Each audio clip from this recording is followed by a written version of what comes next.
Hi, my name is William Horn, and I'm going to be going over some data mining algorithms and their applications. So, outline of this presentation is just going to be a basic overview of data mining, some techniques, um, different techniques or algorithms, stream mining. That's also going to be taking a look at some erasable pattern mining, looking at web mining, and then looking at neural networks in the context of data mining. So data mining is essentially just creating new information from existing data.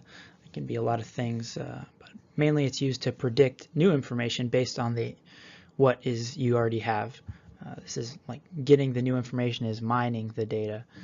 There are different techniques, algorithms for doing this, and it's really dependent on what kind of data you have to work with. So much data being created, there's a lot of potential that lies in unprocessed data, and data mining is used to unlock this potential. Oftentimes a simple algorithm is used at the start of the data mining process to kind of get a handle on the general structure of the data. One algorithm used to do this is called 1R, and it's essentially just basing a classification of an instance off of one of its attributes, which is pretty light on processing and good for just a first algorithm to run. Then there's some more targeted algorithms. We're going to take a look at erasable pattern mining, using an artificial neural network to create a model, and then also we're not really going to take a look at this, but there are decision trees, which is kind of a standard way of getting a model of a standard data mining practice. So the format of the data is really influential over what data mining technique is actually picked to use on the data. With high velocity data, that is data that's coming in really quickly, you have to have an algorithm that'll keep up with that. And then with a larger volume of data, you have to have a way of managing that and maybe picking out sampling from that large data. Also, the structure that the data comes in needs to sometimes be processed initially to go into the standard format of many data mining algorithms. Database normalization, so a lot of relational databases need to be normalized into just one table, one two-dimensional table, and then that's it.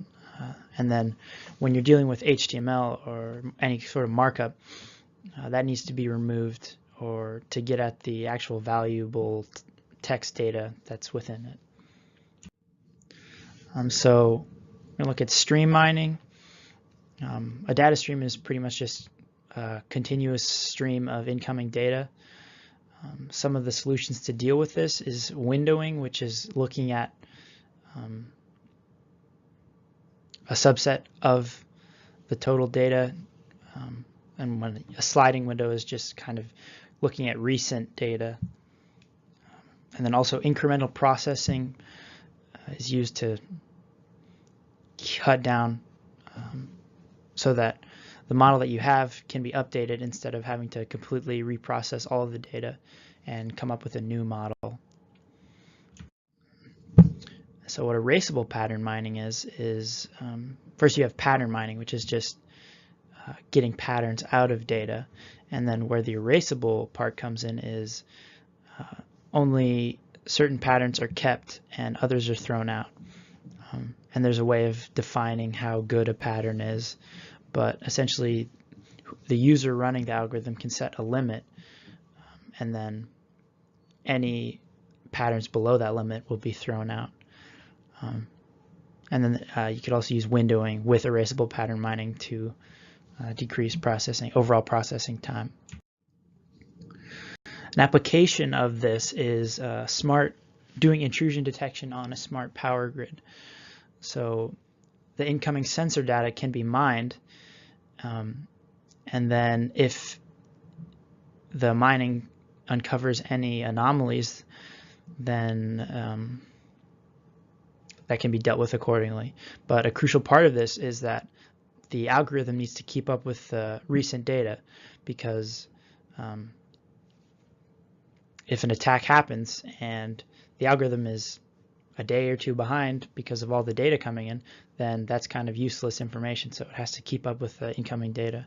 So a sliding window can be used to only look at the recent data, and it's just constantly moving the focus towards the newly gathered sensor data. And then erasable patterns can come in where the dynamic properties of the system can change. So maybe old patterns aren't so relevant, and it can constantly be looking at new patterns while also taking into account the patterns generated from the possible attacks or the intrusions. So it can kind of differentiate between those two. Throw out the old patterns, update with new patterns, and then alert when new patterns come in that could be possible intrusions. So web binding is just the process of taking data from the internet and doing data mining on that. So there are three kind of general types of data that's generated from the internet, that's made because of the internet, and that is user data. So a classic example of this is browsing history, content, which is kind of text, images, the meat that is the internet, and then structure. This is the way that sites are linked together. And when you're doing this, you kind of have to keep in mind the format of the data. So especially when you're doing text content, which is what we're going to be looking at the most, or content mining, you have to look at ways of scraping the data from the website, and this is usually done on a website-to-website basis. So you have a scraper that's built for that website to extract data from it. One possible application of this was data was extracted from travel websites, and then that text from the websites were compared with actual descriptions of people who had visited the places described in the travel websites, and it was just kind of comparing that and seeing if there were any discrepancies between what people actually said in their native tongues versus what the recommendations on the travel websites said. So they kind of scraped the data from the website, did a clustering algorithm on the text, because text isn't an instance with attributes. It needs to be kind of manipulated to be able to do clustering on the text, and that clustering was done on both the information on the travel website and information gathered from people who had actually traveled to those locations. And then to compare the different clusters, Jaccard distance scoring was used, and that's essentially just spits out a number between 0 and 1. 0 means the clusters were the same, and 1 means the clusters were different. That's kind of just a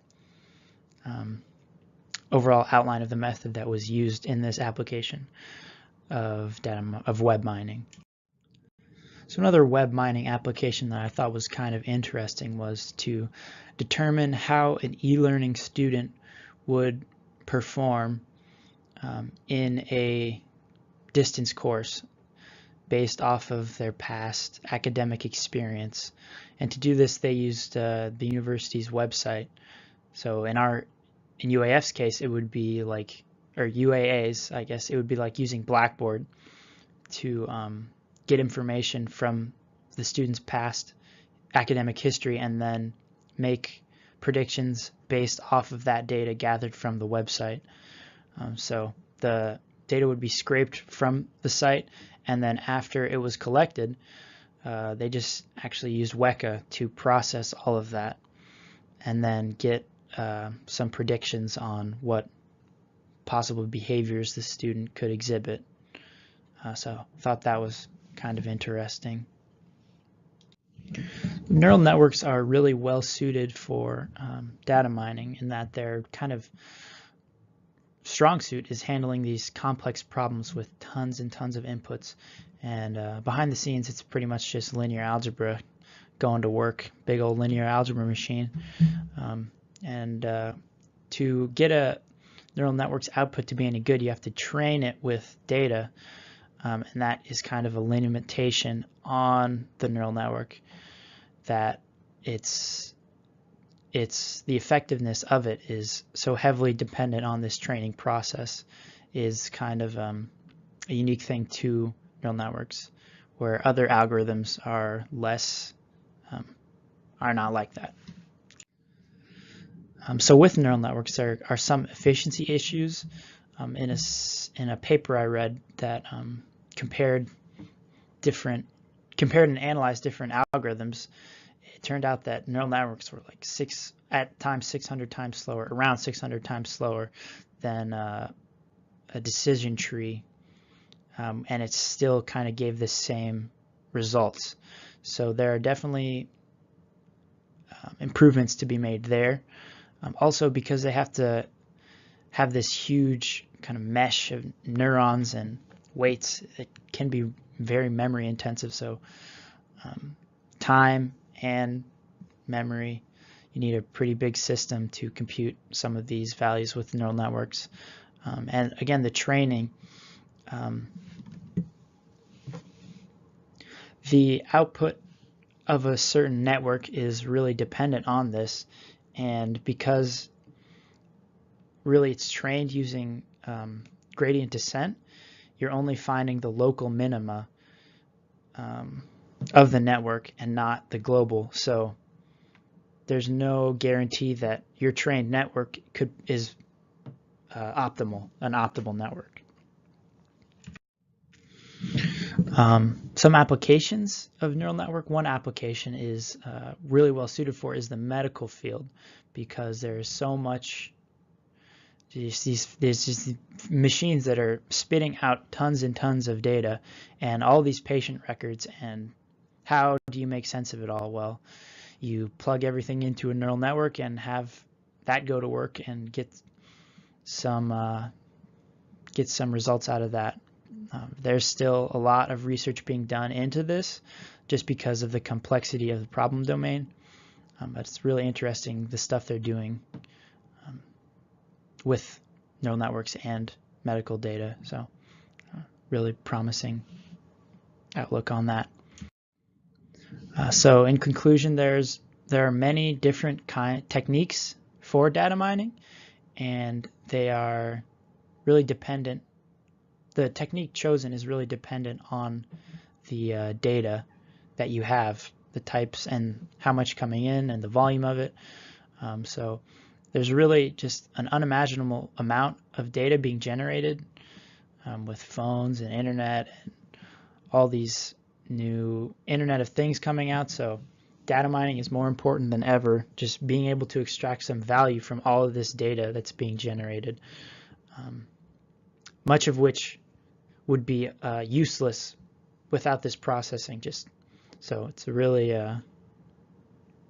beneficial to have data mining processes on some of this data. Another thing is that this is still a developing field, and there's a lot of research being done, like with neural networks and data mining in general. So there's a lot of potential in this to really unlock things that would be otherwise impossible without the use of data mining. That's my presentation. Thanks for listening.